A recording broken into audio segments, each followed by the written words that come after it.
Oke, kita lanjut ke materi yang kedua tentang penelitian kualitatif. Jadi, kita akan membahas tentang tipe-tipe penelitian kualitatif yang terdiri dari di antaranya ya sebenarnya ada banyak sekali istilah tentang penelitian-penelitian kualitatif, tentang tipe-tipe penelitian kualitatif. Setiap buku itu kadang-kadang bisa beda, itu ya bisa beda itu. Tapi secara umum kita kategorikan menjadi 7. Yang pertama adalah historical approach begitu, kemudian ada basic interpretive, kemudian ada penological, grounded theory, kemudian case study, kemudian yang mungkin agak terkait dengan antropologi itu etnografi, kemudian narrative analysis, critical research, dan terakhir adalah postmodern research. Oke, kita lanjut ke metode yang pertama, yaitu dengan menggunakan pendekatan historis. Jadi sesuai dengan namanya ya, pendekatan historis itu menganalisis data dan fakta masa lalu. Gitu. Jadi sebenarnya dilihat dari bagaimana cara melakukan pengumpulan data atau melakukan analisis, serta apa yang disampaikan atau menjadi substansi utamanya. Pendekatan historis sendiri bisa dikategorikan lagi menjadi beberapa metode gitu ya. Jadi di sini ada 7 kategori. Yang pertama adalah chronicles. Lagi-lagi sesuai dengan namanya ya. Keywordnya adalah itu chronicles ya atau urutan suatu kejadian. Jadi bisa kita definisikan bahwa chronicles research itu adalah pelacakan naratif suatu urutan kejadian dalam kehidupan dari suatu komunitas, lembaga, wilayah geografis, negara, atau yang lain itu ya dalam suatu periode tertentu. Jadi yang dibahas itu adalah apa dulu, kemudian siapa, di mana itu terjadinya, kapan terjadinya, dan tentu tanpa menekankan pada sebab akibatnya, tanpa ada spekulasi sebab akibat gitu. Jadi contohnya apa ya? Contohnya misalnya bagaimana proses munculnya informal settlement gitu ya di kampung Lebak Siliwangi. Formal settlement itu perumahan perkampungan informal gitu ya. Itu kan muncul misalnya hunian dulu baru ada ininya ya akte sertifikat tanahnya kira-kira seperti itu. Tapi itu materi lain ya. Jadi yang jelas yang kita analisis adalah di mana itu lokasinya. Oh, di Lebak Siliwangi. Oke. Siapa yang tinggal di sana? Oh, penduduk lokal dari tahun berapa gitu. Kemudian kapan terjadinya?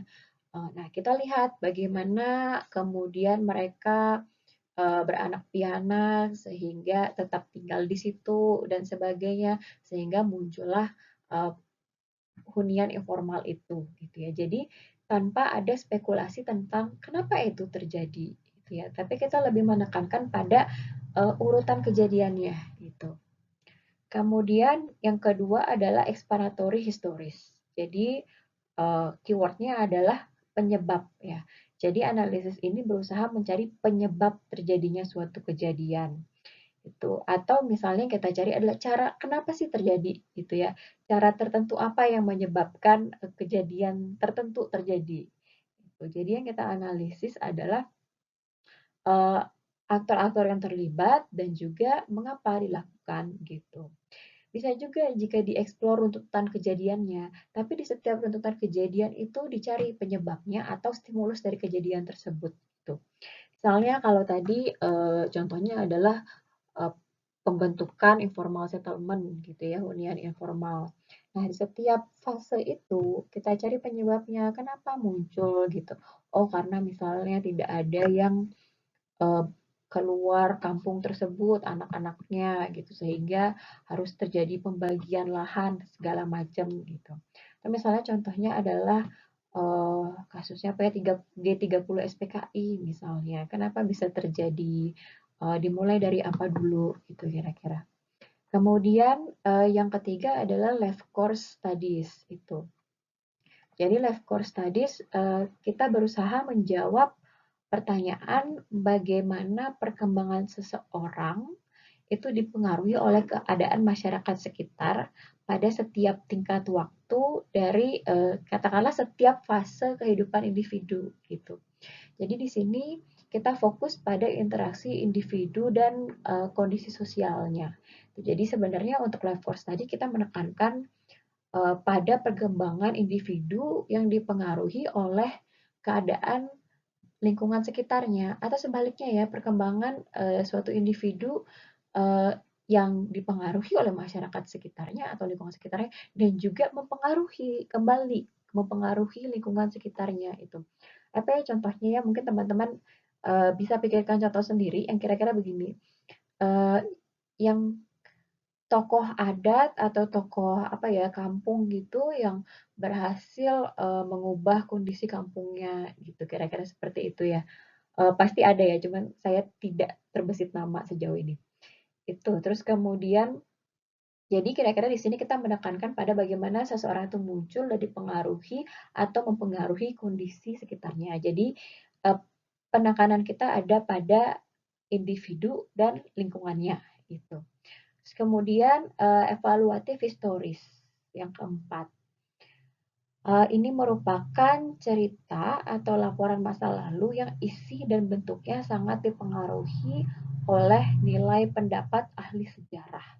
Jadi misalnya para ahli sejarah menilai sifat keadaan atau tindakan yang diinginkan atau tidak diinginkan, sesuai atau tidak sesuaikah, efisien atau tidak efisien, bermoral tidak bermoral. Jadi uh, adalah suatu bentuk narasi juga yang berdasarkan nilai pendapat ahli sejarah seperti itu. Jadi misalnya contohnya teman-teman pernah menonton doku drama Netflix yang judulnya The Last SARS nggak? Itu kan menceritakan tentang SARS yang terakhir ya, yang di Rusia ya. Itu modelnya seperti drama gitu ya. Drama yang apa ya istilahnya dokumen drama yang berdasarkan pada sejarah gitu ya, kolosal. Nah, kemudian diselingi oleh pendapat para ahli gitu. Jadi para ahli di setiap tindakan yang dilakukan oleh si aktor ini yang memerankan SARS atau keluarga kerajaan lainnya itu berusaha menganalisis apakah tindakan ini benar, mengapa tindakan itu dilakukan, gitu ya, apa dampaknya, itu. Nah kemudian contoh lainnya misalnya adalah pada dasarnya seperti dokumenter lainnya ya. Misalnya kenapa Perang Dunia 1 dan 2 terjadi gitu. Itu kan semuanya didasarkan pada pendapat ahli sejarah ya. Dan pastinya didasarkan pada fakta-fakta masa lalu gitu. Nah, kemudian ada combination historis gitu. Jadi dari namanya juga adalah kombinasi ya. Jadi kombinasi dari metode-metode sebelumnya gitu. Jadi terdiri atas misalnya deskripsi faktual yang berusaha mengidentifikasi sebab-sebab dan menilai kejadian dan tindakan orang. Jadi kira-kira ini tidak pakem sifatnya gitu ya. Ini misalnya bisa saja chronicles disertai dengan explanatory gitu ya. Jadi runtutan kejadian yang berusaha dicari sebab akibatnya gitu kira-kira. Kemudian life course studies yang juga dicari sebab dan akibatnya kira-kira seperti itu. Atau evaluatif history yang berdasarkan pada nilai pendapat ahli sejarah dan diruntutkan gitu per periode terjadinya kejadian tersebut misalnya. Jadi bisa saja seperti itu. Nah, kemudian ini yang saya yakin sangat familiar dengan teman-teman, biografi dan autobiografi. Itu dari sini terlihat ya perbedaannya ya. Kalau biografi itu adalah catatan kehidupan orang lain, itu kita menulis atau meneliti kehidupan orang lain, pengalaman hidup orang lain, riwayat hidup orang lain. Kalau autobiografi, kita yang menulis sendiri pengalaman hidup kita, gitu ya. Jadi pada dasarnya biografi itu baik auto maupun biografi ya, itu mengungkapkan epipani. Itu adalah suatu pengalaman yang menarik ya, pengalaman yang sangat menarik dan mampu mengubah cara hidup atau the way of life seseorang gitu. Jadi biasanya pastinya biografi ini ditulis untuk orang yang mempunyai pengaruh dan bisa menginspirasi gitu. Kalau mau nulis pengalaman sendiri tentu saja bisa ya, tidak masalah gitu. Yang baca mungkin apa namanya, yang pasti yang baca kan keluarga. Terus kemudian kalau dalam kasus biografi, jadi si peneliti atau penulis ini menginterpretasi dan menuliskan pengalaman seseorang gitu ya, seolah-olah peneliti itu atau si penulis ini mengalaminya gitu. Jadi yang biasanya ditulis dalam biografi itu kan eh, catatan dari kehidupan gitu ya. Jadi misalnya setiap fase hidup itu eh, diri dimaknai gitu, diceritakan riwayat hidupnya gitu. Bisa jadi semua fase hidup dalam arti ya terwakili gitu setiap fase hidupnya. Tapi bisa jadi hanya sebagian yang dianggap menarik gitulah kira-kira.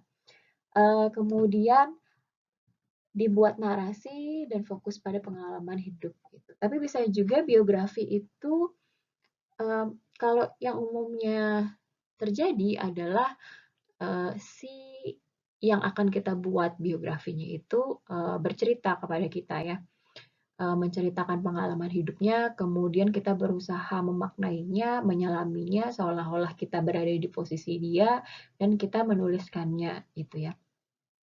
Tapi bisa juga keadaannya adalah si yang tokoh ini yang akan kita tulis biografinya sudah tidak ada gitu. Jadi kita menuliskan pengalaman hidupnya berdasarkan fatah-fatah sejarah atau wawancara-wawancara dengan orang yang pernah berinteraksi dengan si tokoh ini gitu ya.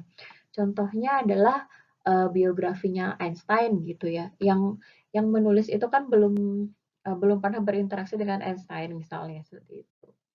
Kalau contoh autobiografis itu yang ditulis sendiri ya. Misalnya yang baru-baru ini itu autobiografinya Michelle Obama ya yang judulnya Becoming itu.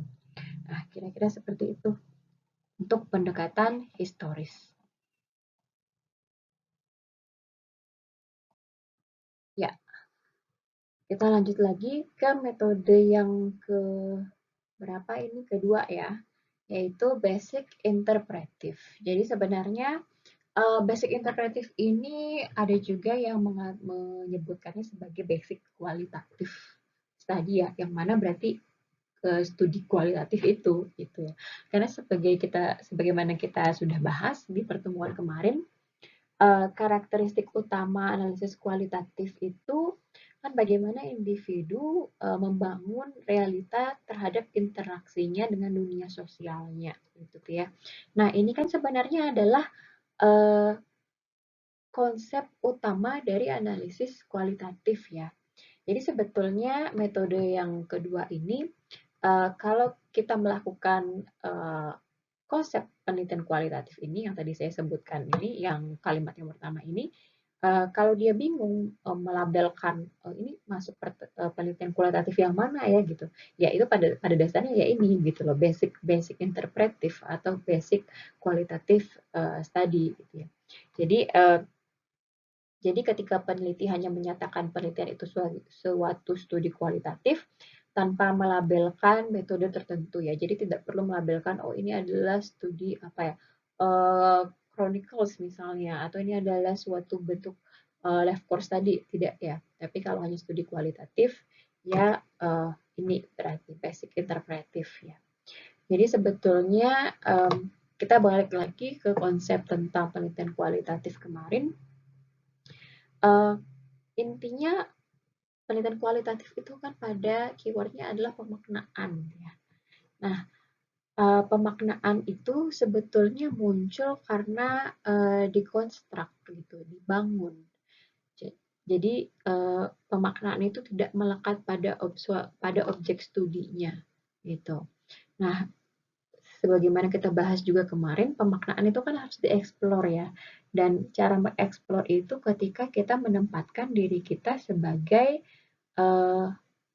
orang dalam gitu, menempatkan diri kita sebagai individu tersebut gitu. Jadi pemaknaan itu dibangun oleh individu ya. Gitu.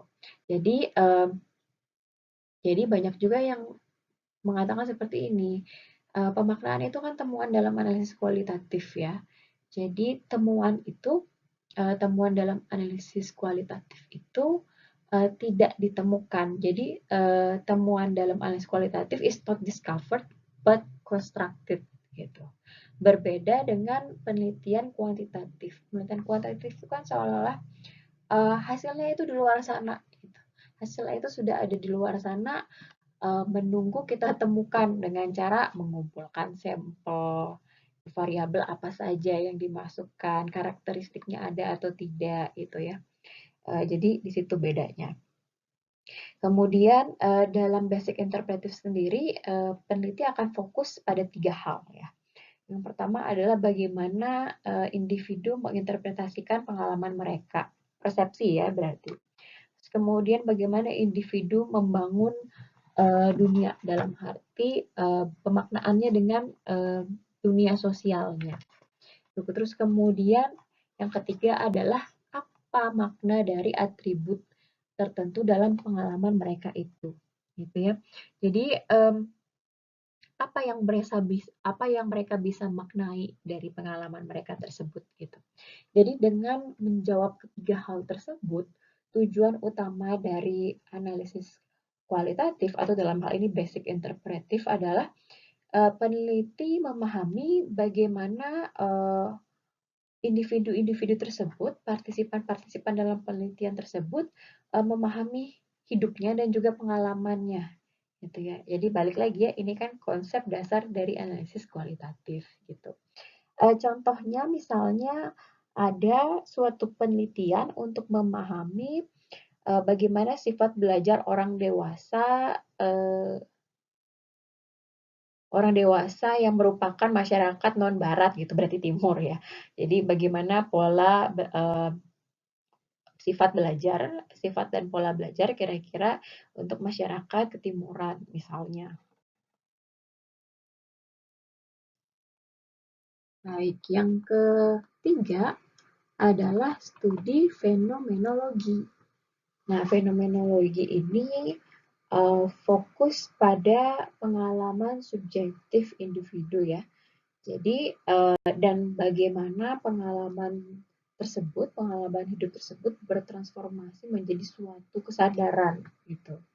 Jadi intinya studi ini berusaha memahami esensi dari terjadinya suatu fenomena berdasarkan perspektif individu yang mengalaminya gitu. Jadi sebetulnya dalam studi fenomenologi ini kalau tadi kan pendekatan historis itu keywordnya masa lalu ya. Kemudian kalau yang basic qualitative study ini ya oke itu pemaknaan yang dasar ya, konsep dasar. Nah, pada fenomenologi ini, studi fenomenologi, kita fokus pada esensi ya. Esensi yang bisa kita ambil ketika pengalaman hidup bertransformasi menjadi kesadaran conscious. Jadi conscious experience gitu ya, pengalaman yang orang itu sadar itu mengalaminya gitu. Jadi balik lagi esensi itu apa gitu. Jadi biasanya kalau terkait dengan studi fenomenologi itu yang terkait itu biasanya adalah pengalaman hidup manusia yang sifatnya sangat intens gitu ya. Maksudnya kenapa sangat intens? Karena melibatkan emosi. Misalnya kemarahan gitu ya, ada pengkhianatan itu atau malah rasa sayang itu atau misalnya adanya emosi yang berkaitan dengan spiritualitas gitu ya. Jadi esensi itu yang ingin kita tangkap dalam studi fenomenologi. Gitu. Nah, seperti apa yang dikatakan Van der Smes, tugas peneliti dalam hal ini adalah fenomenologis adalah bagaimana kita mampu memasuki dialog dengan si individu tersebut dan bagaimana kita bisa ini disebutkan menguping ya, tapi intinya adalah bagaimana kita bisa mendengarkan dan menangkap bagaimana esensi yang dipersepsikan oleh individu tersebut gitu. Contohnya adalah studi fenomenologi untuk memahami bagaimana pengalaman beribadah secara langsung di gereja dibandingkan dengan pengalaman beribadah melalui acara televisi ya. Nah, di tengah kasus corona seperti ini yang kita tidak bisa beraktivitas di luar, ini kan akan jadi sangat relevan ya pengalaman orang beraktivitas di dalam atau beribadah di dalam rumah dan di luar gitu ya. Pasti kan ada emosi spiritualitas yang berbeda gitu ya. Nah, esensi inilah yang dicoba ditangkap oleh studi-studi fenomenologi. Baik, kita lanjut ke penelitian selanjutnya, ke tipe penelitian selanjutnya yaitu grounded theory research ya. Jadi grounded theory itu merupakan produk akhir dari jenis penelitian kualitatif karena sebenarnya tujuannya adalah untuk membangun sebuah teori substantif ya. Artinya grounded theory itu artinya teori yang muncul dari atau teori yang didasarkan pada data gitu. Jadi pengumpulan data untuk grounded theory research ini mau dilakukan dengan cara wawancara, observasi, tapi bisa juga dari dokumentasi atau laporan-laporan lain gitu ya. Prosedur pelaksanaannya, prosedur penelitiannya yang pertama pengumpulan data dalam grounded theory research ini dipandu dengan theoretical sampling. Dalam arti si peneliti atau analis itu mengumpulkan, melakukan coding dan menganalisis data, kemudian memutuskan data apa yang akan dikumpulkan kemudian, ya, dan di mana, dan dengan tujuan untuk mengembangkan apa? Ya teori ya, mengembangkan teori tujuannya. Itu.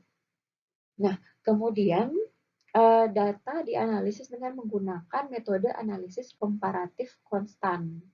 Artinya di dalam grounded theory research ini peneliti akan membandingkan antara satu segmen data dengan segmen data yang lainnya untuk menentukan persamaannya apa, perbedaannya apa gitu. Nah, kemudian setelah ditentukan persamaan dan perbedaannya, data tersebut dikelompokkan berdasarkan dimensi yang sama itu tadi gitu. Nah, ini menjadi kategorinya ya, kategori sementara gitu. Nah, pengkategorian ini juga difasilitasi dengan coding. Jadi, tidak hanya kuantitatif juga ada coding, dalam analisis kualitatif juga ada coding gitu. Nah, kemudian pada intinya di dalam grounded theory research ini kita identifikasi kategorinya, kategori utama, kategori lainnya juga, dan karakteristik dari kategori-kategori tersebut serta hipotesisnya itu. Jadi teman-teman masih ingat ya kalau dalam penelitian kualitatif hipotesis itu kan dirumuskan di akhir ya. Jadi hipotesis itu adalah hubungan yang ditarik antara kategori-kategori yang sudah disusun tadi dan karakteristiknya gitu. Nah, kemudian tujuan utama dari analisis ini adalah menemukan tadi itu ya pola dalam data gitu.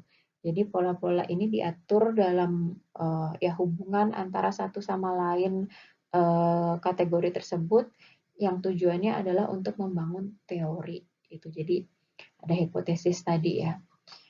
Nah, contohnya misalnya penelitian mengenai pengaruh modal sosial dalam pengelolaan kawasan konservasi yang ditetapkan secara top down maupun bottom up gitu. Jadi ada nanti di sini ada proses komparasinya ya. Untuk kasus yang top down dengan kasus yang bottom up itu. Kemudian penelitian peran kepemilikan lahan ulayat terhadap keberhasilan pembangunan infrastruktur strategis itu. Ini tentu saja ada proses komparasinya juga itu dan ada pengkategoriannya itu. Nah, kemudian Nah, yang terakhir ini cukup menarik ya, ini penelitian dari luar. Ini yang saya tampilkan di sini sudah hasilnya, gitu. Jadi penelitian ini pada dasarnya adalah penelitian komparasi ya, komparasi yang berbasis pada grounded theory gitu. Di sini disebutkan komunitas akademik itu masih berkarakteristik seperti kesukuan dalam arti uh, naturally ya, secara alami itu akan mengelompokkan diri mereka ke dalam kelompok-kelompok etnis gitu yang dikarakteristikan dengan norma budaya, politik, dan sosial yang berbeda-beda gitu.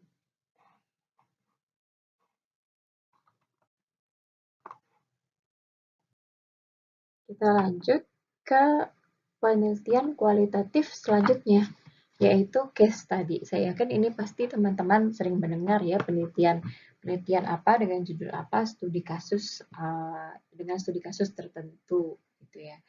Jadi berbeda dengan jenis-jenis penelitian kualitatif sebelumnya, penelitian dengan studi kasus ini bukan menekankan pada substansi, bukan menekankan pada metode, tapi menekankan pada unit analisisnya, gitu ya.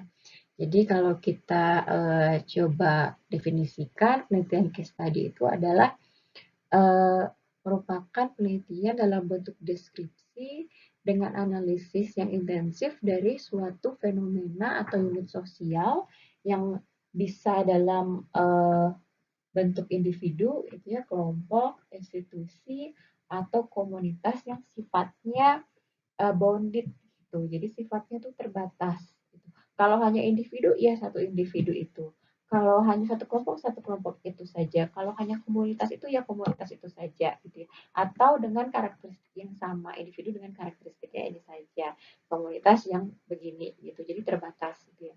Jadi sebetulnya pendekatan ini berusaha untuk menggambarkan fenomena dari unit analisis ini, dari kasus ini secara mendalam. Gitu.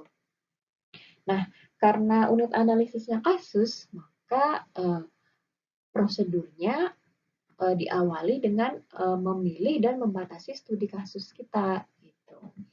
Jadi dalam hal ini kasus yang kita pilih menjadi fokus penelitian kita itu adalah kasus yang memiliki karakteristik yang diminati oleh peneliti, yang menjadi tujuan peneliti gitu. Jadi kasusnya bisa jadi sifatnya unik gitu ya, sangat unik dan dapat menjadi representasi praktik pada umumnya gitu. Dia sifatnya sangat unik itu. Maka dapat menjadi contoh, dapat menjadi representasi praktik pada umumnya dan juga belum pernah ditemui gitu. Kalau belum pernah ditemui makanya itu menjadi unik kan, bisa menjadi contoh gitu. Nah, kasus yang kita pilih itu harus bisa merepresentasikan persoalan yang diteliti. Gitu. Pastinya akan terkait dengan tujuan penelitiannya tadi. Gitu ya.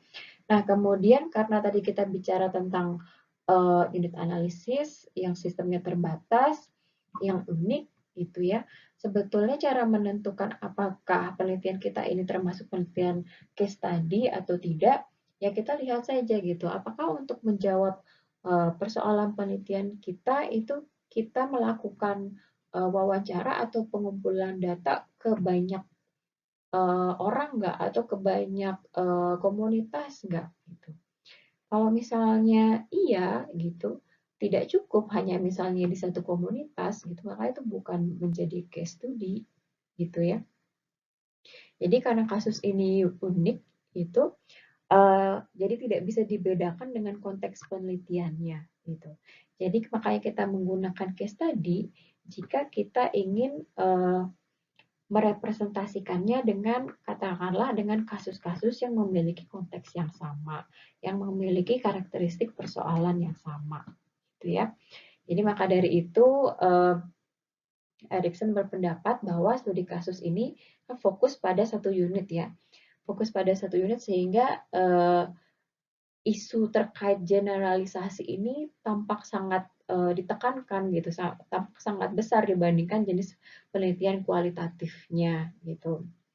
Padahal misalnya Erikson sendiri berpendapat bahwa karena umumnya pada karena umumnya penelitian case study ini terletak pada hal-hal tertentu, sebetulnya apa yang kita pelajari dalam kasus tertentu tersebut dapat ditransfer ke situasi yang sama, yang tadi itu ya, dengan konteks penelitian yang sama gitu.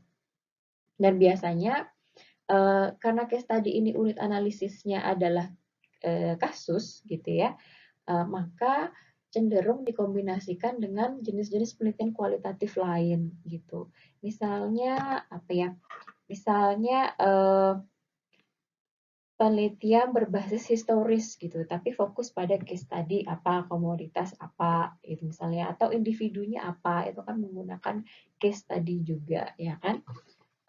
Fenomenologi juga bisa seperti itu, gitu. Jadi fokus pada unit analisisnya, gitu.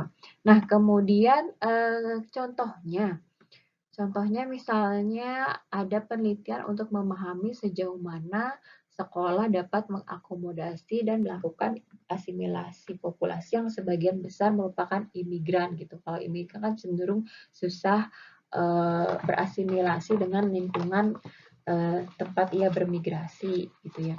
Jadi dalam hal ini karakteristik dari sistem yang terikat atau yang terbatas gitu ya. Bounded system itu juga maksudnya sistem yang terikat ya. Karakteristiknya adalah objek kajian itu gitu ya. Objek kajiannya apa? Misalnya di sini kan misalnya imigran gitu ya, imigran dan sekolah gitu. Kemudian researchernya akan menginterpretasi siapa gitu. Kemudian, nah ini organisasi, kelompok, individual, itu akan menjadi unit analisisnya gitu. Dan outcome-nya berupa deskripsi dan interpretasi kasusnya. Kemudian adalah penelitian etnografi. Jadi penelitian etnografi itu fokus pada manusia ya, manusia atau kelompoknya dengan tujuan untuk mendeskripsikan dan menginterpretasikan budaya atau kultur dalam kelompok tersebut. Ya apa sih sebetulnya kultur atau budaya ya? Budaya itu kan sebetulnya mengacu ke kepercayaan, nilai-nilai dan sikap yang membentuk pola perilaku kelompok tersebut gitu ya. Nah, karena itu tadi ya kepercayaan, nilai dan sikap, hal-hal seperti itu tidak bisa dilihat atau dimaknai oleh peneliti sebagai orang dalam waktu yang singkat gitu. Jadi tidak bisa hanya sebentar ke lapangan. Gitu. Jadi makanya dalam penelitian-penelitian etnografi, penelitinya itu harus tinggal dalam kelompok yang menjadi objek studi. Itu biasanya mungkin 6 bulan gitu ya. Jadi penelitian etnografi ini makanya sering menjadi penelitian yang dilakukan oleh antropolog ya. Jadi berawal dari bidang antropologi itu awalnya. Nah, kemudian kalau balik lagi ke konsep awal itu ya kenapa perlu ada penelitian etnografi gitu. Kenapa perlu melakukan penelitian yang fokus pada budaya suatu kelompok gitu. Karena yang pertama kita ingin memberikan pandangan kepada pembaca mengenai karakteristik pola sosial kulturalnya. Terus kemudian mendeskripsikan praktik-praktik kultural dari kelompok tersebut dan memahami bagaimana suatu budaya memaknai fenomena yang ada gitu ya. Mungkin penelitian etnografis ini mendasari mendasari bagaimana dulu pemerintah kolonial Belanda melakukan atau merumuskan itu ya kebijakan divide et impera itu ya yang politik memecah belah itu melalui studi etnografis itu. Ini contoh saya aja ya. Kemudian sumber datanya kira-kira untuk penelitian etnografis ini, misalnya wawancara, baik itu formal dan informal, kemudian ada dokumen, rekapan, atau artefak juga bisa ya, artefak-artefak juga bisa. Kalau misalnya kasusnya mengacu ke komunitas yang sudah ada dari masa lampau gitu. Dan outputnya seperti tadi itu adalah bentuk deskripsi kultural gitu. Contohnya misalnya penelitian terhadap perilaku dan budaya komunitas suku Baduy gitu. Tapi tidak harus komunitas yang sifatnya apa ya, yang komunitas yang unik gitu. Bisa jadi pola perilaku milenial juga bisa ya. Atau spesifik misalnya milenial di Kota Bandung itu juga bisa menjadi fokus studi etnografi.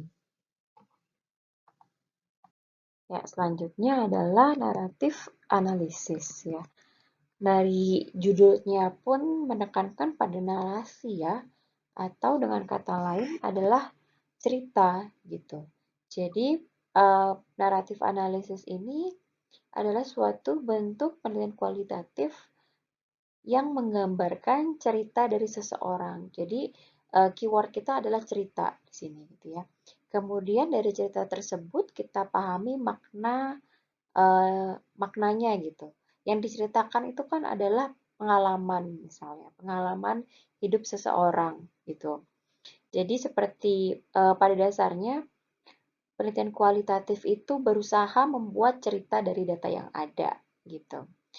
Jadi seperti ini saya quote ya dari Miss Claire itu disebutkan bahwa we do not find stories but we make stories ya.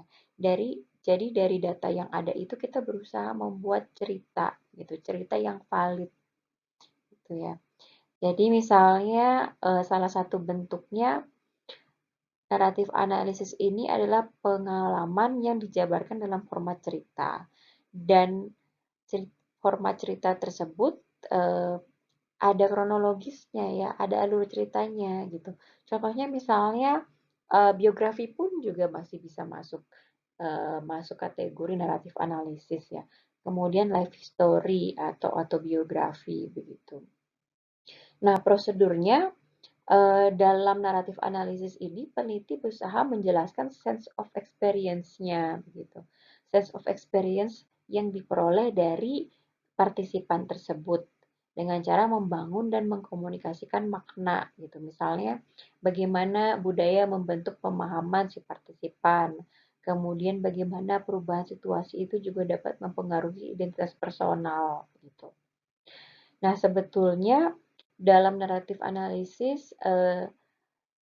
digunakan juga berbagai pendekatan dalam menganalisis ceritanya gitu. Ceritanya itu kan kita berusaha sampaikan kembali dalam bentuk yang menarik gitu ya. Jadi saya ulangi, jadi dalam naratif analisis kita berusaha menggambarkan cerita dari seseorang gitu melalui 3 pendekatan. Yang pertama adalah pendekatan linguistik, biografis, dan psikologis. Uh, jika menggunakan jika menggunakan pendekatan linguistik, maka peneliti fokus pada bagaimana cerita itu dibangun. Tuh, alat linguistik apa yang dipergunakan, konteks budaya dari cerita tersebut apa. Jadi peneliti fokus pada intonasi, kemudian jika ada pause gitu ya di antara cerita tersebut kalau si partisipan ada berhenti sebentar gitu. Kemudian pitch-nya bagaimana gitu ya. Kemudian pendekatan biografis. Nah, ini misalnya saya langsung kasih contoh. Misalnya pada cerita partisipan itu si peneliti analisis dengan menekankan pada apanya, misalnya pengaruh gender dan ras, asal-usul keluarga atau pengalaman hidupnya partisipan gitu, atau life events ya ceritanya ya, menikah, memiliki anak gitu ya misalnya. Kemudian yang terakhir adalah pendekatan psikologis. Jadi fokus pada perspektif personal, seperti misalnya motivasi si partisipan apa, atau misalnya si partisipan punya pendapat tertentu gitu ya. Jadi ini lebih menekankan pada faktor intensinya, intensi individu gitu. Contohnya pendekatan analisis naratif ini pada katakanlah kasusnya seperti ini, seseorang pimpinan organisasi atau perusahaan itu ya menggunakan naratif analisis untuk menggali pemahaman lebih dalam mengenai nilai-nilai keyakinan, kepercayaan, dan asumsi yang dianut oleh bawahannya gitu. Ini terkait dengan katakanlah mengaitkannya ke etos kerja dari bawahannya atau karyawannya misalnya. Kemudian bisa juga pendekatan yang sama dengan analisis naratif ini kita gunakan untuk melakukan studi tentang orang yang mengalami midlife crisis gitu ya. Biasanya pada usia pertengahan itu 50 tahunan agak mulai gimana gitu ya midlife crisis. Kemudian untuk orang-orang yang berusaha sembuh dari ketergantungan narkoba atau misalnya yang lebih ini ya, yang lebih general misalnya bagaimana kondisi fisik lingkungan itu mempengaruhi kesehatan orang gitu. Perbedaannya di sini adalah em, kita fokus pada cerita itu ya. Jadi seseorang bisa bercerita tentang pengalaman hidupnya, tentang pendapatnya, tentang pikiran-pikirannya begitu. Dan sebagai peneliti kita menganalisis cerita tersebut.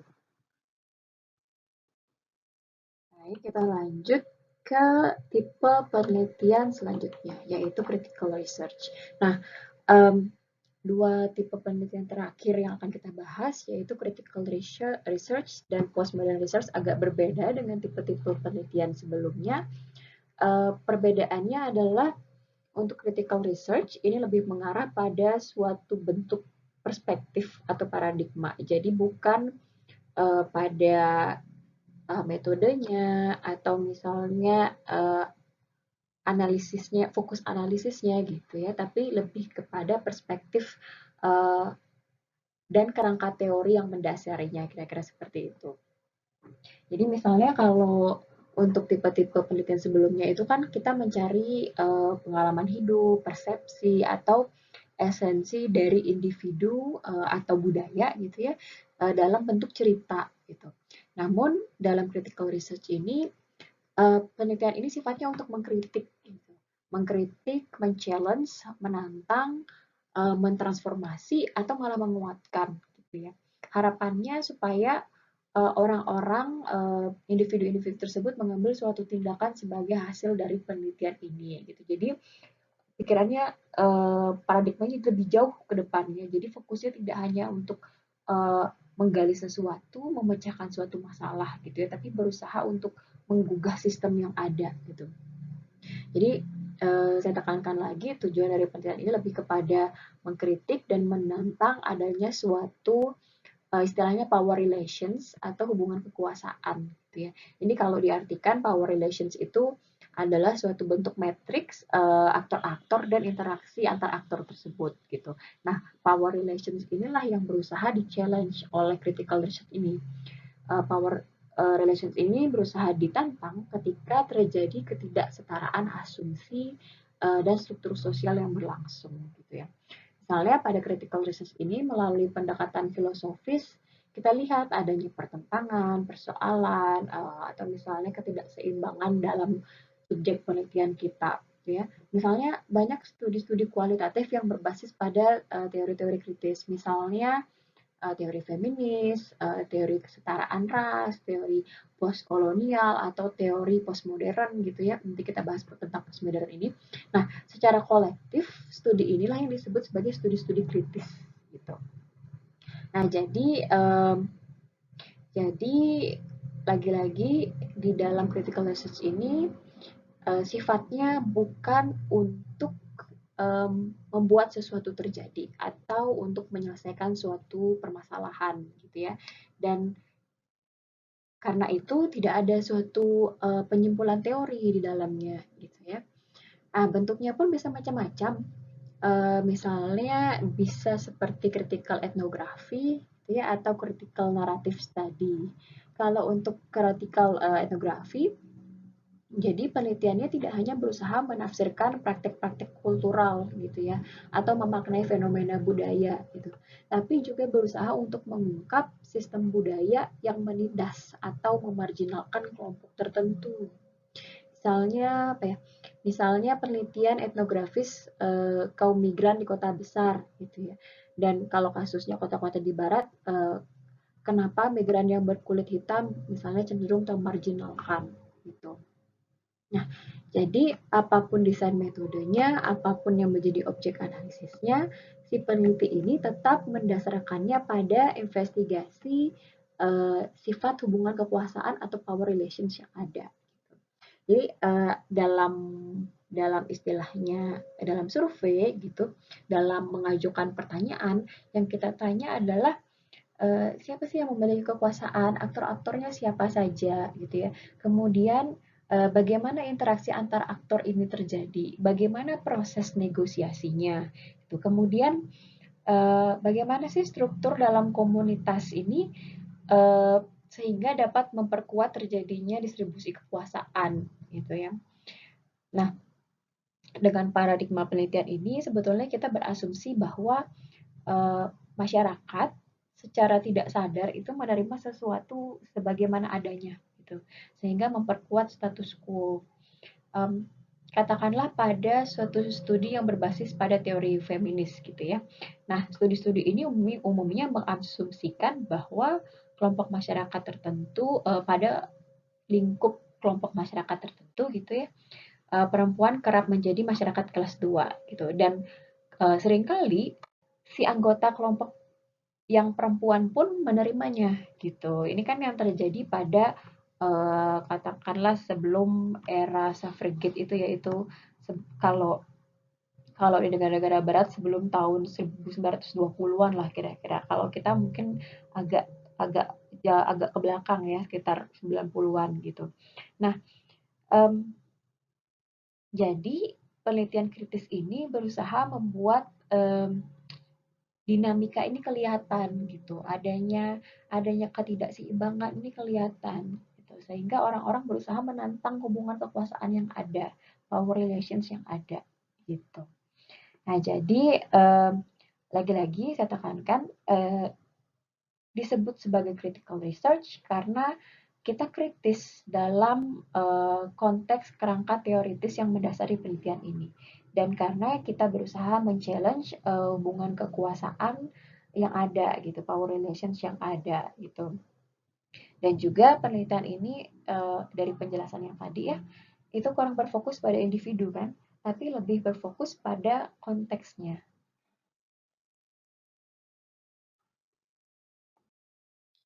Oke, kita sampai pada tipe penelitian yang terakhir dari jenis-jenis penelitian kualitatif gitu ya.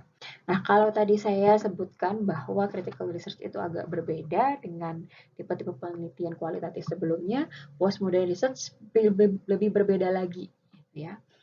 Nah, tapi sebelum saya bahas slide ini, saya mau menjelaskan dulu secara filosofis gitu ya. Riset itu bisa digolongkan menjadi beberapa kategori. Yang pertama positivis atau positivisme, kemudian ada interpretif, ada critical research, dan yang terakhir adalah ini postmodern research gitu ya. Kalau positivisme itu mengasumsikan bahwa realitas itu ada di luar sana gitu. Realitas ini dapat diobservasi, dapat diukur, dan sifatnya stabil gitu. Nah, pengetahuan yang diperoleh dari studi tentang realita ini, itulah yang disebut sebagai sains atau yang bersifat scientific gitu. Nah, sains inilah yang mendasari terbentuknya suatu hukum gitu ya, misalnya hukum gravitasi atau hukum termodinamika gitu. Nah, riset-riset eksperimental atau riset-riset kuantitatif itu umumnya berbasis pada asas positivis ini gitu. Nah, kemudian ada interpretive research. Nah, dari judulnya saja teman-teman bisa menebakkan ya. Ini kan yang sudah kita bahas di awal tadi, interpretive research ini pada umumnya adalah riset kualitatif gitu. Jadi interpretive research ini mengasumsikan bahwa realitas yang ada itu bukan ditemukan gitu ya, tapi dikonstruksi secara sosial gitu.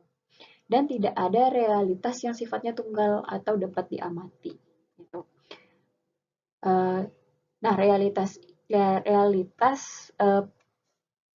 istilahnya ada banyak gitu ya, ada banyak realitas atau interpretasi dari satu kejadian gitu. Kalau tadi seperti tadi saya bilang, peneliti itu tidak menemukan pengetahuan tapi membangun pengetahuan gitu. Nah, interpretive research ini disebut juga sebagai konstruktivisme gitu. Kalau tadi positivisme kita menemukan pengetahuan, kalau konstruktivisme kita membangun pengetahuan. Kualitatif itu asasnya ini. Gitu. Nah, kemudian ada critical research yang baru saja kita bahas gitu ya. Kalau sebelum-sebelumnya kita lebih kalau pada interpretive research kita menginterpretasi pemahaman individu terhadap dunianya. Nah, kalau pada critical research itu ya tujuannya yang tadi sudah kita bahas untuk mengkritik, menantang, mentransformasi atau memperkuat gitu. Jadi asumsinya pada critical research itu semua pemikiran itu dimediasi oleh suatu hubungan kekuasaan, di mana hubungan kekuasaan ini atau power relations tadi ya dikonstruksi secara historis dan sosial gitu. Nah, yang terakhir ini yang kita bahas adalah postmodernisme gitu ya, atau postmodern research ini konteksnya. Jadi dunia postmodern atau istilahnya dunia pasca modern gitu ya, adalah di mana di dunia ini dianggap rasionalitas, metode ilmiah, dan kepastian-kepastian yang ada di dunia modern itu tidak lagi berlaku gitu. Jadi menurut asas postmodernis, penjelasan tentang bagaimana hal-hal di dunia itu sebetulnya hanyalah mitos atau narasi besar gitu. Tidak ada kebenaran yang tunggal, tapi sebaliknya ada beberapa kebenaran, itu multiple truths. Gitu ya. Jadi postmodernis ini menekankan pada keberagaman di antara orang, ide atau institusi gitu. Jadi dengan menerima keberagaman dan pluralitas dunia ini, tidak ada satu elemen yang diistimewakan atau istilahnya lebih kuat dari yang lain gitu ya. Nah, kalau diartikan tadi itu ya, jadi pada era postmodern ini kan era pasca modernisasi gitu. Kalau pada era modernisasi itu kita menekankan sebetulnya pada inovasi atau misalnya pengakuan diri terhadap manusia sebagai subjek gitu ya. Jadi penekanannya sangat pada inovasi dan teknologi gitu. Nah, tapi pada era kontemporer atau post modern ini sebetulnya pemikiran manusia terfokus pada teori-teori kritis yang berbasis pada kemajuan dan dalam konteks emansipasi gitu. Jadi berusaha merekonstruksi paradigma sebelumnya. Nah, jadi kalau bisa kita sederhanakan lagi, gitu ya, ini yang tertera pada slide gitu. Jadi postmodern research ini melihat fenomena dari berbagai perspektif gitu ya. Tadi keywordnya adalah ada keberagaman itu ya. Jadi menyediakan ruang untuk suara yang berbeda, uh, yang tidak hanya dominan tapi juga untuk yang marginal gitu. Jadi menekankan pada pluralisme gitu. Kemudian bisa juga postmodern research ini mengambil subjek kelompok sosial marginal atau terjadi cultural shift misalnya. Gitu. Kemudian menelaah permasalahan dari social construct berdasarkan social construct ini dan bagaimana situasi sosial memberikan makna pada subjek. Sebetulnya sama ya, ini seperti penelitian-penelitian kualitatif, tapi intinya itu ya menekankan pada keberagaman dan bagaimana kita berusaha merekonstruksi paradigma-paradigma yang ada sebelumnya gitu.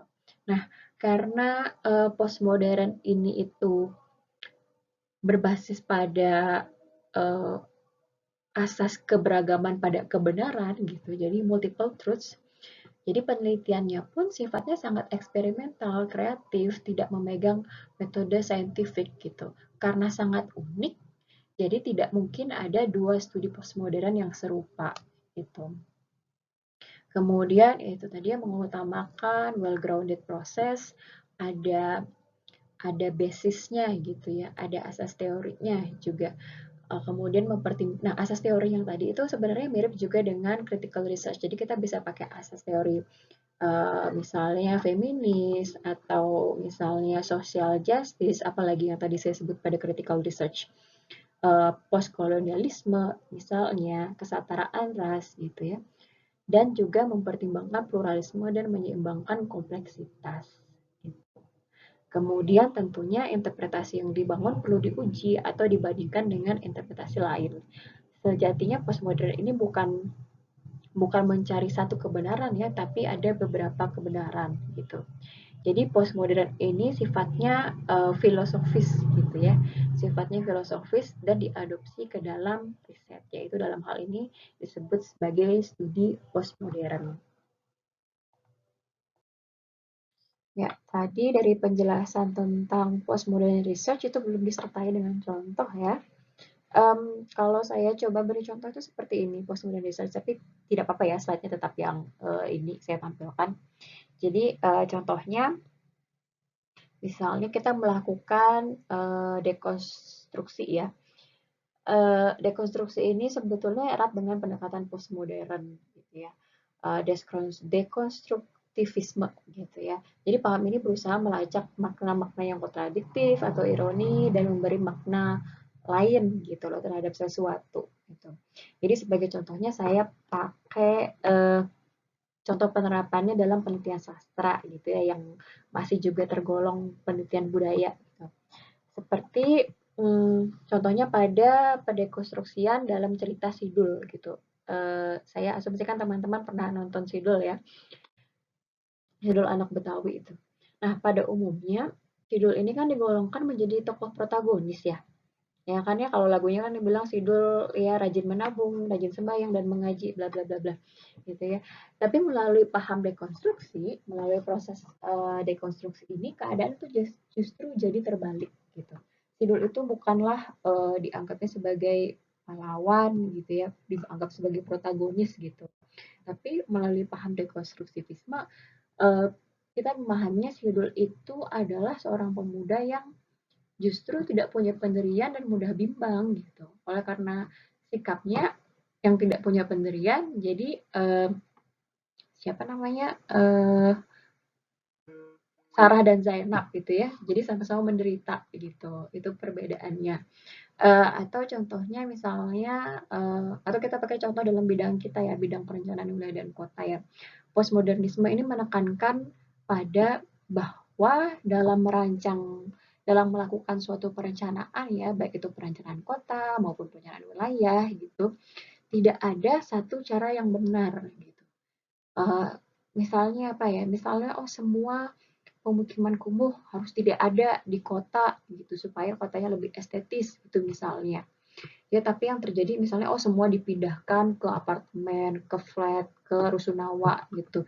Yang terjadi apa yang teman-teman masih pernah dengar kasusnya, misalnya ternyata malah jadi segregasi sosial di situ, ada tindak kriminalitas di situ, yang tinggal di situ bukan target penduduknya, misalnya target penduduk yang tergusur misalnya, tapi malah dijual belikan gitu, atau misalnya malah menjadi tragedi untuk si residennya, si penduduk yang tinggal di sana. Kalau teman-teman masih ingat, di Inggris itu kan ada flat yang terbakar ya, misalnya gitu. Jadi malah tidak sesuai targetnya itu kira-kira. Jadi sebetulnya dalam perencanaan wilayah tidak ada satu cara untuk merencanakan gitu ya. Tapi ide postmodern ini menekankan bahwa ada banyak caranya, ide dan stylenya pun berbeda-beda gitu. Nah, kemudian kalau saya bisa rangkum dari sepanjang ini kuliah kita, ada berbagai jenis penelitian kualitatif gitu ya. Nah, yang dipaparkan di sini itu ada 9, tapi kalau saya coba rangkum gitu ya dengan keyword masing-masing. Kalau historical research itu penekanannya pada masa lampau ya. Ada macam-macam kan jenisnya, life course studies, kemudian ada biografis, chronicles dan sebagainya. Kemudian ada basic interpretive yang adalah sebetulnya penelitian kualitatif pada umumnya. Kalau kita bingung melabelkannya itu berarti basic interpretive gitu ya. Keywordnya adalah memaknai fenomena atau mengkonstruk realitas gitu ya. Kemudian ada fenomenological gitu, di mana kita mengambil atau berusaha menangkap esensi fenomena dari perspektif individu misalnya. Kemudian grounded theory, membangun teori. Case study di mana unit analisisnya adalah kasus gitu. Kemudian etnografi, bentuk interpretasi budaya. Kemudian ada naratif analisis, berarti kita adalah dalam format cerita gitu ya. Dalam format cerita, disajikan dalam format cerita dan untuk mengambil sense of experience dari individu gitu. Kemudian ada critical research, di mana ini yang berbeda dari penelitian-penelitian sebelumnya. Critical research itu menantang power relations, itu ya, menantang hubungan antar kekuasaan. Kemudian postmodern research di mana kita mendekonstruk paradigma-paradigma yang ada sebelumnya dan membuka diri terhadap kemungkinan-kemungkinan banyaknya kemungkinan-kemungkinan yang benar gitu. Kira-kira seperti itu. Jadi penelitian kualitatif ini sesungguhnya dapat saling dikombinasikan ya. Di antara masing-masing tipe penelitian kualitatif ini bisa saling dikombinasikan atau bisa juga dikombinasikan dengan penelitian kuantitatif yang disebut sebagai mixed methods itu. Tapi belum dijelaskan ya, itu nanti. Itu kemudian dan terakhir ini sudah pernah saya sebutkan juga bahwa tidak ada satu cara yang benar dalam mendefinisikan dan mendeskripsikan analisis kualitatif. Nah, semua ini tergantung pada si peneliti untuk menentukan bagaimana dan bagaimana melabelkan jenis penelitiannya. Begitu kira-kira.